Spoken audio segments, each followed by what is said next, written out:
Fala pessoal, bom dia, tudo bem com vocês? Estamos dando início a mais uma semana de aula. Hoje nós iremos ter uma temática nova, então fiquem atentos ao conteúdo.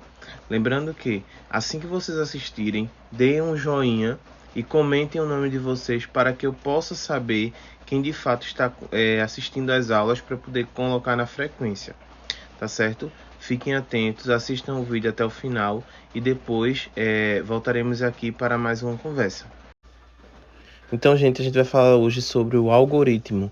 O algoritmo é um método que a gente utiliza para fazer os cálculos, onde esses cálculos ele vai ter o quociente como resultado e algumas vezes um resto. Eu trouxe para vocês o algoritmo de divisão, onde a gente analisa que temos o dividendo como o número 10, o divisor como o número 3, o quociente, que é justamente o número 3, e o resto, que é representado pelo número 1. Outro exemplo de algoritmo é o algoritmo usual. Por quê? Porque realizamos o produto sem decomposição, onde os fatores na mesma escrita vão ser utilizados o conhecimento do sistema de numeração decimal. Ou seja, para a gente fazer essas devidas conversões de unidade em relação ao chamado sobre 1. Como a gente pode observar aí, a centena, dezena e unidade. Se a gente for fazer uma soma, teremos a soma ou o total, que é o final, de duas parcelas. Então, temos a centena, a dezena e a unidade de uma parcela com a outra, que vai dar a soma ou total final.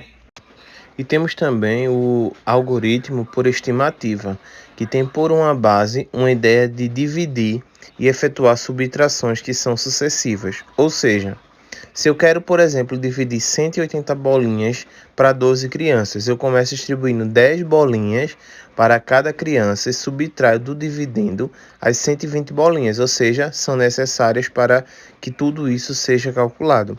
Então, isso é o que a gente chama de algoritmo, tá certo? Bem, gente, como atividade proposta, vocês terão na página 59 o primeiro e o segundo quesito. No primeiro quesito diz o seguinte: observe o problema de Janaína. Janaína sabe que foi dividido igualmente 1 litro de shampoo em 7 frascos que cabe 150 mililitros em cada um deles.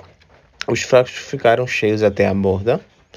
Então essa é uma pergunta onde vocês irão responder nessa situação a letra A, a letra B, a letra C e a letra D. Já no segundo quesito, vocês irão analisar o seguinte: observe como João fez a divisão de 23 por 2. Ainda é possível continuar a divisão? Aí vocês irão dizer se sim ou se não. E vai ter que justificar a resposta.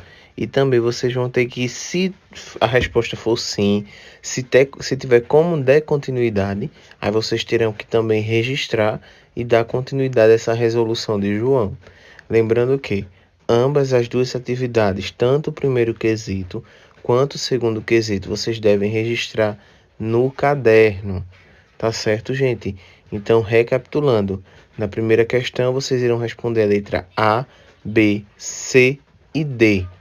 Já no segundo quesito, vocês irão analisar, depois justificar e, por fim, dar continuidade à resolução, se caso for preciso. Se vocês observarem, tanto o primeiro quesito quanto o segundo é a mesma resolução dessas duas explicações que eu dei a vocês agora, dessa atividade. Então, vocês também irão fazer o terceiro quesito, onde vocês irão fazer a divisão dessa numeração aí, onde a seta está indicando. Lembrando que nesse primeiro e nesse segundo quesito são relacionados ao que eu falei anteriormente, detalhadamente, então não precisa explicar. Já o terceiro quesito é justamente esse, onde vocês irão fazer uma divisão dessa numeração aí, que é 2.468 dividido por 2. Então, vocês façam o cálculo, armem tudinho num caderno e façam essa resolução. Então, como atividade de casa, vocês terão só o primeiro, o segundo e o terceiro quesito, tá certo? Então, gente, como vocês viram o vídeo, no finalzinho tinha uma resolução de atividade, então vocês irão fazer a atividade e me enviar a foto até quinta-feira, sem falta. Depois que me enviarem a foto na sexta-feira, iremos fazer uma aula de revisão do conteúdo, tá certo? Estarei aguardando vocês. Fique com Deus e tchau, tchau.